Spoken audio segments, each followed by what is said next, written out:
there are quite a lot of examples where people have, said no and they've said yes to the kinds of futures that they want that transform the environment, even though they don't necessarily have to do with the environment. So like housing struggles, specifically like, especially housing struggles, demanding affordable housing, ensuring that there is like stopping evictions, in neighborhoods. That is a climate strategy because it's removing investment flows from elite, or lifestyle oriented investments that build up the sustainability class further. It's building power for the people in a way. So any of that kind of stuff is actually environmental. And I think what we try to convey is that we need to think about these things as, what aren't traditionally green things that we might be doing, ensuring affordable housing, ensuring affordable food and access to food, migrant justice, support for migrant workers, support for sex workers. All of these things are environmental, and we need to sort of transform our way of thinking around that.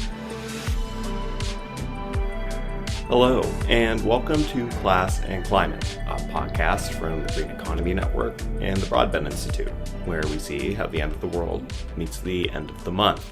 I'm Nick Pierce. As always, we'll start with a stat: 56%. That's how much growth environment, social, governance retail products accounted for between 2018 and 2022. According to the management consultancy firm McKinsey. These products accounted for nearly half of all retail sales in the categories that firm studied. And our question is, who's buying all this stuff exactly? Today's guests say it's the sustainability class, which is a cohort of middle and upper middle class people looking to consume their way out of the climate crisis. Globally, they can be found in the, quote, high income and upper middle income categories, which respectively accounted for 7% and 15% of the global population in 2020, end quote. This sort of lifestyle environmentalism is a distraction from the pressing collective work of keeping our planet habitable. However, the motivation behind it is sincere, and it should be channeled into working with others through means like unions to make real gains for the working class and the environment. We have the perfect guests to say more. Joining us from Montreal, Aaron Vansintjan works at Food Secure Canada. He is a writer and co-founder of Uneven Earth, a website focusing on ecological politics. Vijay Kolinjivadi is an assistant professor at the School for Community and Public Affairs at Concordia University. He is also the co-editor of the website Uneven Earth. Together, they are the co-authors of the Sustainability Class from the New Press. Thank you both so much for being here. I really enjoyed your book, The Sustainability Class, partly because it's a book about me to a certain extent, and from what I took in your own writing, also about you. I'm curious if we could kind of define quickly, what is the sustainability class exactly? Where does it come from? Could you just walk me through that?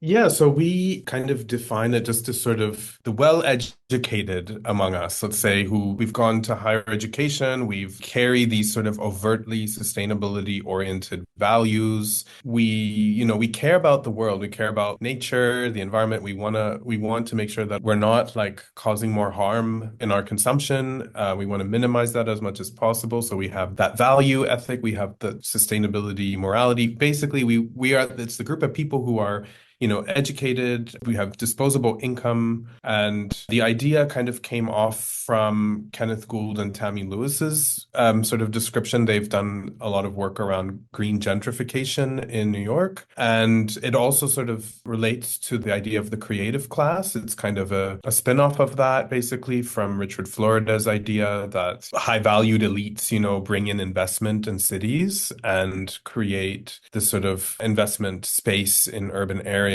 through startup culture, through creative industries, let's say, and sustainability class sort of fits into that logic as well. So that's how we really roughly define it, but then we like go into more deeper sort of descriptions of how that plays out in practice or what it looks like on the ground, how the sustainability class is in more places than we think, and takes different shapes. But the general kind of overall description of it is, many middle class people essentially who care about living in a livable world, let's say. Right. And the way they articulate this, I guess, can sometimes, let's say, miss the mark. Like, could you give me examples of how this presents itself in our daily lives? Yeah, I mean, in the book, we use these very high-end kind of absurd examples like efficient ski resorts in the desert. Yeah, sure, the Saudis are building these ski resorts that are supposedly powered by what, green hydrogen, but it's a ski resort in the desert.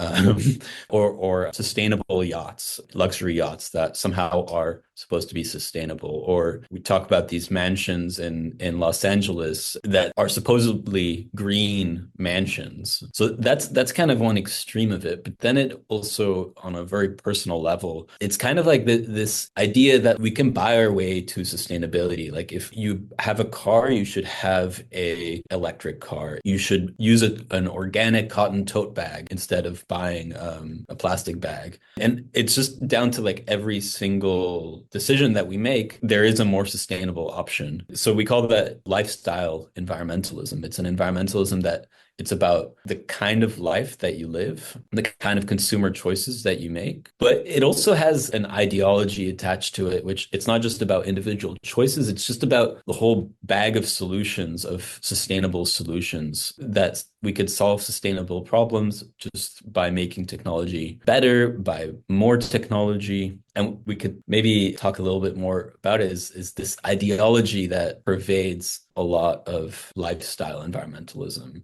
Yeah, I mean, I think there is also a whole kind of political and sort of economic apparatus behind it. So one of it, as Aaron mentioned, is this technological push, who are called the Green Modernists from the Breakthrough Institute, and others who, this very techno-utopian, transhumanist even accelerationist view that we just have to keep going in this direction of progress, and that will address all these problems, which aren't actually problems because technology can solve everything. So that's the logic. So the sustainability for these people really means like looking into very long histories of human superiority. So it's not even short term. It's very, very long-term concerns, but these concerns just ignore the fact that we live on a finite planet. There are actual resource limitations, but those are not viewed in that way for green modernists. And then the other one is what happens in political spaces. So what you see through UN climate and biodiversity processes, these circuits of discussing in a very professionalized way what are the crises of our times. And so in doing so, and academia is very much involved in that circuit as well. You have like NGOs, you have lawyers, diplomats, consultants, this whole kind of circuit in which like peddling new ideas around, fundable, bankable ideas that are buzzwords and things like that, that could get money and financing flowing towards new ventures that don't actually address the root cause of the sort of ecological crises that we're facing, where they're just spinning around money. It's often a kind of revolving door in some cases between people who are in government and people who work in some of these other sectors. So we call these the green administrators. It's not necessarily that people are aware that they are, part of the sustainability class, that they're adding on to this, into this machinery, let's say. But the end result is it's not transformative of the political or economic structures that are causing our ecological crisis. So we end up being very out of touch with what people's real needs are, out of touch with the Earth's needs, like what's actually happening, the kinds of extreme changes that we're seeing at all levels across the biosphere, across very key planetary indicators that have taken thousands of years to get to the point that they are now. So that's sort of how we see the sustainability class around us. So, who benefits, I guess, from this sustainability class spinning its wheels, trotting out? I think an example in the book is third wave coffee shops, vegan restaurants that are very overpriced, gentrification. Like, who is the benefactor of all this? Well, word that we need to talk about is class. That's really what we're trying to talk about here. Because if you think about all the solutions we just highlighted, is the lifestyle solution, the green modernist solution, the jet setting green administrator solution, they're all trying to develop these better lifestyles, better technologies, or better policies that can be turned into investment. Or what they're missing is class. What they're missing is that the only people who can participate in these kinds of programs, in this kind of lifestyle, is people who are able to afford it. If your third wave coffee shop uses fair trade coffee, well, that's great, but like most people aren't able to go there. It's already exclusive. So in either case, you have to ask, is your solution for a certain small group of people, or are other people able to take part of it? Because if your solution is for a certain middle class crowd, then it's not actually a solution at all, because it actually doesn't make sense when the whole point about environmentalism is that actually everyone should be able to participate. But then in terms of who it benefits, materially, or maybe ideologically, I think it satisfies that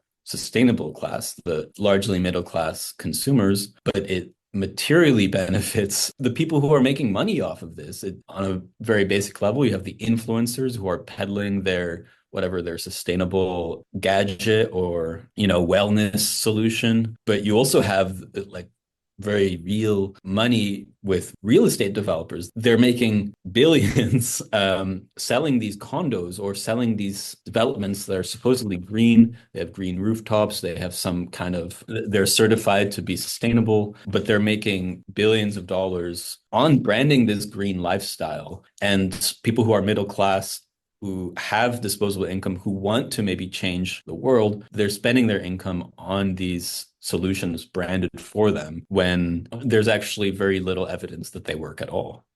And I'm glad you brought that up, because I think on one level, like, yeah, we're ragging on the yuppies, myself included, but I guess on another level, this is a genuine interest that people have. They do want to contribute to a better world. They do want to change the world. And that's not necessarily a bad thing, but it gets articulated in this awful way. Could you speak to that more? A lot of people would push back some of these ideas, especially, those who, I think everyone, the lifestyle environmentalists, the green modernists, and the green administrators, everyone would say, but we're doing the best we can do within these institutions. Like a lot of people who work, especially in those climate circuits, they believe strongly that they are in the halls of power, let's say. They're in the spaces where that kind of political change can happen. The problem is still, and what is common in all of these approaches, is there's still a strong disconnect between the realities of people in their everyday lives and what happens in these spaces and the lifestyles around those spaces. So the fact that we can't have those conversations, that those conversations don't happen out in the open directly, the fact that wealth, for example, the statement that you've just made, Aaron, about real estate, that 60% of global capital is around real estate, so the fact that real estate can be, in fact, thriving because of the aestheticization of the environment and the speculation around lifestyles and, progress of technology and like LEED certification or other forms of certification on buildings, all that kind of stuff, actually, it really like has a material impact on the environment. There's a disconnect. I think that's the main thing. It's not that anyone would disagree. They would be like, no, we're doing the best we can do. But it's just that there's still that material disconnect between the extreme inequality of who is responsible for ultimately materially for ecological degradation, and where are those people, where are their interests, what kind of focus of their lives do they have. And we'll find that it's actually the sustainability class that is, among the top 10% of wealth, that is responsible for a vast majority of climate degradation. So there's that contradiction there. There was actually this recent study that came out that showed that 2/3 of the sort of responsibility for climate change comes from the top 10%, which is like roughly $80,000 per year. That's not looking at investments, which would be then far greater. So if we were to align that with the sort of values that people who have that wealth, 80,000, who are making $80,000 or more, we'll find that they might align with the sustainability class. And then where are we? How do we go forward from that point? And that's what I think we want to bring to attention, I think. And I would just add that, Vijay and I fit squarely in the sustainability class. Absolutely. And maybe Nick, you do too. I don't make $80,000 a year, but everywhere else. No, yeah. and neither do I. But I have a high education and I come from a middle class background and I care about the environment. And I choose to bike to work. I choose to not have a car when I think long and hard about like, should I recycle this? Should I not recycle that? These are things going on in my head on a daily basis. And it's something that we wanted to unpack in this book was I work at a nonprofit. Vijay is an academic who also is part of some of these international conferences. And so we have a place in this, and we wanted to write a book that acknowledged that and that actually maybe was part of us trying to figure out our own position here. Absolutely. We're writing for ourselves as much as we're writing for, an audience, because we're thinking collectively, what can we do about this? What other ways can we, those who belong to the sustainability class, let's say, think outside of the sustainability class, and we want to understand what sustainability means. So that requires us to do this work, but also to make this be a collective process in a way, in how we transmit this information, but then how we can also learn from each other and to build a different kind of environmentalism that is not this. And that starts with putting a name on it. And also, in the spirit of self-analysis and study, you have this great acronym in the book, PI, purity, innovation, efficiency. What is that? Walk me through it. Yeah, so the PI, it kind of came about because we were trying to describe this ideology, and we realized that there were kind of three core ideas that the sustainability class holds dear. The first one is this idea of purity. You can really see it articulated in lifestyle environmentalism, where you try to live this pure lifestyle. You try to live this lifestyle where you don't have any impact. And whether you're environmental or not is kind of assessed. It's measured about what your impact is. We give this one example of this guy who wrote this book called No Impact Man. He tried to shift to this lifestyle where he created no waste, used very little energy, but he was living in an apartment in Manhattan. And so, yeah, it's this idea that we're trying to erase our impact on the environment. What that also has a close relationship to is this idea that somehow we are separate from the environment. The environment is this pure space, and we are this kind of dirty society. So this idea of purity is about shedding the dirt of humanity and being closer to nature. Yeah, I would add, though, it's also a very demeaning, let's say, way of treating nature, because it in the separation of us from it, it's well, we are the intelligent ones, and we must protect and pacify this beautiful nature that we can curate, and it's very patronizing. And another example we give in the book is this super yacht called Pegasus, which is this invisible yacht. It's basically, it sequesters more carbon than it does releases. It has these mirror solar panel walls so that you can't even see it. So when you look at it in the ocean, it's just reflecting the sunlight and the sea, so you actually can't even see it. That's the essence of purity. It's really this aestheticization of proximity to nature, which invisibilizes literally the damage that's shifted outside of the actual source of the space where it's being consumed. Another example audience members might know of is The Line, or is this big project in Saudi Arabia where they were planning to build this city, which is a straight line, but the whole facade is mirrors, so you actually don't see the city.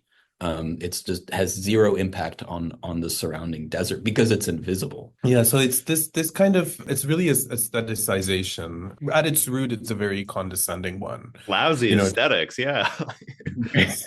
It's yeah. And so that's the P from the pie. So this is often something that, when we say we want to go out into nature, a lot of these things are deeply, deeply normalized or internalized. We don't even realize how we ascribe to that purity aesthetic. The I in the pie is innovation. So here we're thinking about a lot of these sort of tech-oriented solutions that it's not even about addressing the root problem. It's about proposing ideas that can perpetuate new flows of resources that can land in projects that, whether they address the problem or not, it doesn't matter. But if they can be branded to be that way, then they can get money flowing in that direction. So innovation is actually not even about addressing the problem. It's how to be more creative to produce more products.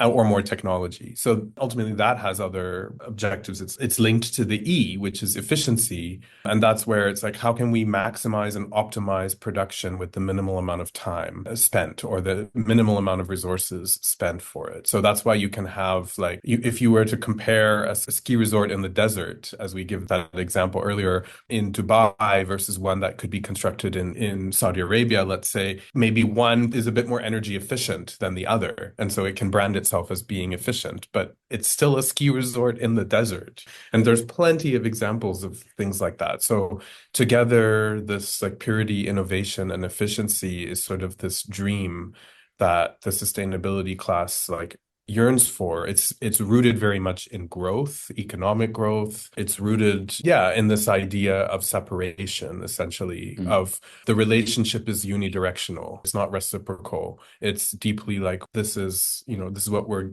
yearning for. We actually have like this image of the no impact man, that we described, like who's reaching for this pie in the sky and is standing on a Jenga tower, like overstretched as an image, but the Jenga is like replacing fundamental aspects, of our life support systems with like substituted alternatives, which are clearly not going to replace the foundations of life. And so the tower is becoming increasingly unstable. And yet this no impact man is still like trying to get that pie in the sky. So that's the kind of the imagery that we have for this. Another example that maybe ties together innovation and efficiency, that mindset, is there was this headline: these two college seniors are saving the environment with this new idea. And so the idea was that they would mine cryptocurrency in these containers, which were run off of gas flares. Basically, you cap the methane from gas flares, and then you can use that to create energy. And they were using that energy to then mine Bitcoin. So they were making money off of a byproduct of oil drilling. The headlines, this was like massively in the news, was this is how these two college grads are saving the world. That's absurd. Like, yes, maybe they're financially more efficient. They're making money off of a byproduct of the fossil fuel industry. But that rests on the assumption that efficiency is inherently better, which we know it isn't. And now we've got coal power plants going back online just to power crypto mining or to power AI. And we can see clearly that like making these processes more efficient doesn't necessarily mean that it's environmental. It actually could lead to more environmental impact. So we kind of joke that this is a literal example of gaslighting. They're both figuratively and literally gaslighting us to believe that efficiency and innovation will save the planet. I'm glad you used the word absurd, because to be clear, the book is very funny. There's a lot of very silly and strange things going on in this space called the sustainability class. Is this just like a natural outcome of this strange contradiction of like trying to solve a collective problem by harnessing the market? Yes. In a word, yeah. I mean, I think there's very little imagination to think outside. It's really that the Tina, that there is no alternative mentality, which permeates across all of this. Like, it's like, oh yeah, of course, I must consume my way out of this crisis. Like, if only I perform my consumption a little bit better, then surely this will be, if we all did that, then we can address this problem. Or surely we must, receive financing from these big industries. We must receive loans from multilateral banks. We must come up with solutions like debt for nature swaps and things like that. We must, all these ideas, which are all fundamentally based on finance capital and the market, and that there can be no other alternative than that, is in fact the root of a lot of this. And like that's part of a longer story of Barbara and John Ehrenreich famously identified with the professional managerial class, these people who went off to become lawyers and regulators and journalists and academics who thought they could change the world by not mass mobilizing, but kind of getting into the right position of power. Where does the sustainability class fit into that broader story about the professional managerial class, to drop another term?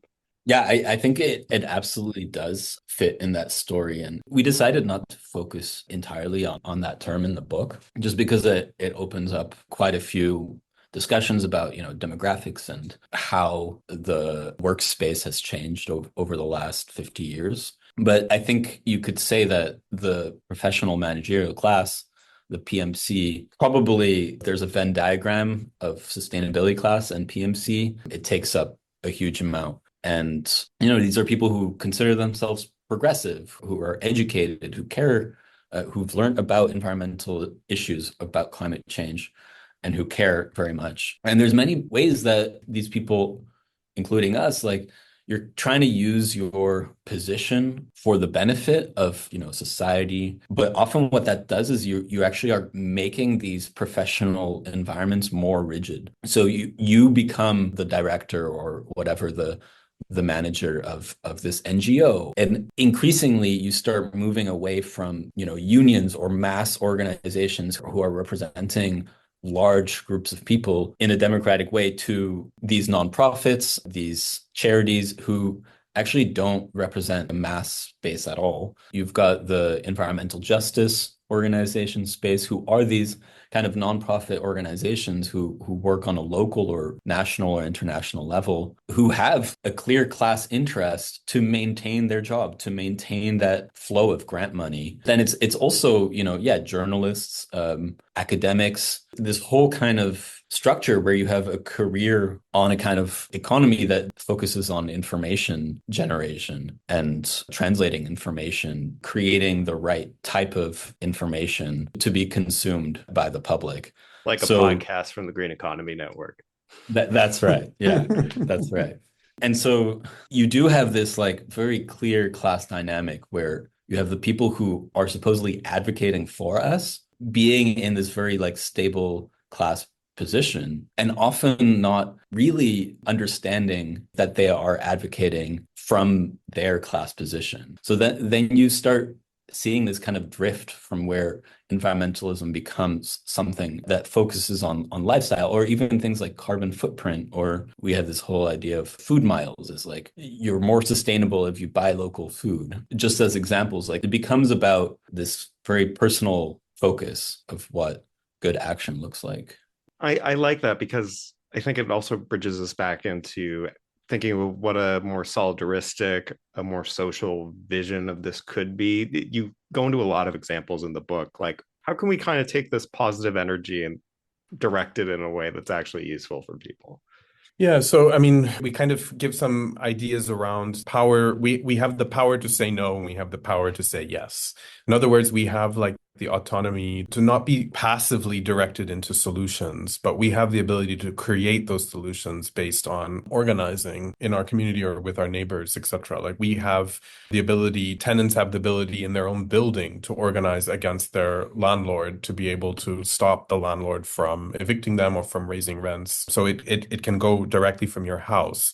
There's ways that we can actually transform our neighborhoods and in the process our environments, which is something that doesn't enter into the ideas of the sustainability class. They don't really, this sort of organizing culture is not something which is central to the mainstream sustainability class we've described. We give some examples in the book of how communities have created a cultural shift where they live to get to know their neighbors, invite them to neighborhood block parties. So we give this one example of the Union de Vecinos, the Union of Neighbors, which is in the neighborhood of Boyle Heights in Los Angeles, which has been really, really incredible in terms of how they have developed a sort of sustained organizing campaign over years to prevent the gentrification of their neighborhood, even as like there was art galleries and art spaces and sort of green sustainability class tech culture that was just, in the LA Arts District, which is just adjacent to their neighborhood, and how these galleries were trying to,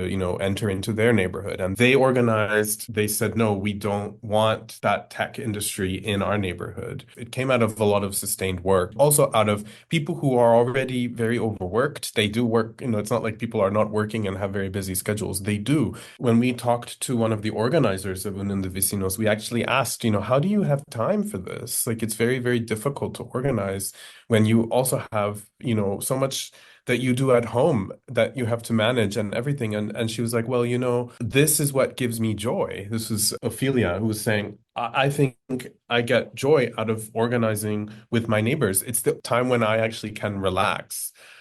because now it's like we're building something together. So it's like a different kind of mind shift. One example that they did actually was, making sure that the trees in their neighborhood that were being any kind of tree planting that was taking place in their neighborhood had to have some sort of social significance to it. So the community built benches around the trees, and the kids like painted murals on them and made them spaces for people to sit under and have like an actual connection, especially the elders in the community, to have a connection with the tree, so that it was like something that the community kind of controlled and owned, rather than like a speculative venture that, the city would want through, property values and things like that with trees.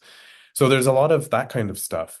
Yeah, we also give examples of the power to say no. We give this example of the Stop Cop City initiative, the movement basically of people in the Willoni Forest, south of Atlanta, who face incredible amounts of persecution, but at the same time, they never gave up. They had a very horizontal movement in which there's a diversity of tactics which can be employed, but all of them share a commonality. They also share this sort of culture of celebrating their commonality. So like having spaces where people could also party and have like, yeah, a connection with each other was also part of reclaiming the forest and connecting with each other. There are quite a lot of examples where people have, said no, and they've said yes to the kinds of futures that they want that transform the environment, even though they don't necessarily have to do with the environment. So like housing struggles, specifically like, especially housing struggles, demanding affordable housing, ensuring that there is like stopping evictions, in neighborhoods. That is a climate strategy because it's removing investment flows from elite, or lifestyle oriented investments that build up the sustainability class further. It's building power for the people in a way. So any of that kind of stuff is actually environmental. And I think what we try to convey is that we need to think about these things as, what aren't traditionally green things that we might be doing, ensuring affordable housing, ensuring affordable food and access to food, migrant justice, support for migrant workers, support for sex workers. All of these things are environmental, and we need to sort of transform our way of thinking around that. Yeah, and I think just to bring it back to like, okay, let's say you are someone who cares about the environment and wants to do something about it. And you've realized that the way that society canalizes you towards these consumer solutions, like you've realized that this is a problem, and you realize that just being anti-consumer itself isn't going to be enough because an individual action isn't going to be enough. What we say is like, the important thing is to break out of your class position. You can't erase your class position. What you have to do is say, like, this is my background, and I can reach outside of it in solidarity, because that's what solidarity means. Is it's not about erasing yourself. It's about actually recognizing that everyone has something to contribute, that we are more powerful than I. And so you can actually step out of your position by, let's say you moved into a neighborhood, you wanted to live in a walkable community, you wanted to have a green lifestyle. Probably there's already communities organizing where you are. Or let's say you have a business and you have a small business in an area and you want to be more sustainable. Immediately your mind might go, okay, what sustainable products can I offer? But we would encourage, or what we kind of point to in the book is encouraging people to think, okay, who can I build a relationship with? Can I build a relationship with people in the unhoused community organizing to advance issues of homeless people in the area? Are there local organizers? Are there unions locally that are campaigning for something? That's kind of what we would encourage. And there's a lot of examples of this. Like here in Montreal, you have organizations like there's an autonomous tenants union that anyone can join. And you start seeing these kinds of collaborations between, like, let's say senior or very working class people with students and people who are maybe more fit in the sustainability class. And you start seeing collaborations because what they share is being a tenant and having a landlord. Or maybe they're not a tenant, but they see that this is a way for them to get involved. And then you start seeing this organization showing up to protests, supporting Amazon workers going on strike, things like that. Also, it feels a lot better. Like anyone can recognize, like when you're trying to buy that better product, you're kind of pushed by guilt. But it feels a lot better to then actually just meet people who have something that you can work on them with. Yeah, I think like the sort of sustainability culture is a lot around this sort of shame versus guilt conundrum. You know, either you feel the shame because you don't have the means to show that you have enough wealth or like status in society, so you have to purchase all this stuff, or you have to focus on your consumption and your, you know, virtue signaling in order to do that, or you have the shame because you have too much wealth or you have so much and you want to. It leaves one feeling alienated, isolated, and nowhere for the better. You know, we're nowhere off in addressing these problems by doing that. But then as soon as we organize and we realize that like that the connections that we can make through this process by being involved in these kinds of struggles in our neighborhoods and our communities, we actually get fulfilled in ways that that shame guilt complex it just vaporizes. It no longer becomes something because we know that we're actually involved in something real. Again, things that might not seem like environmental issues like housing or transit or something like that becomes a way to inform environmental policy. You know, just as an example, in Canada now we have this massive housing crisis that every single party has proposed a solution for. And now the Liberals are proposing, you know, a federal agency to build and manage housing. They're proposing increasing the housing stock by 15%, which is massive. And Canada's carbon emissions, 30% of those are in housing. So all of a sudden you see that housing is an environmental issue. Especially if it's on Crown land, which is also a serious thing that in these parties do not want to address.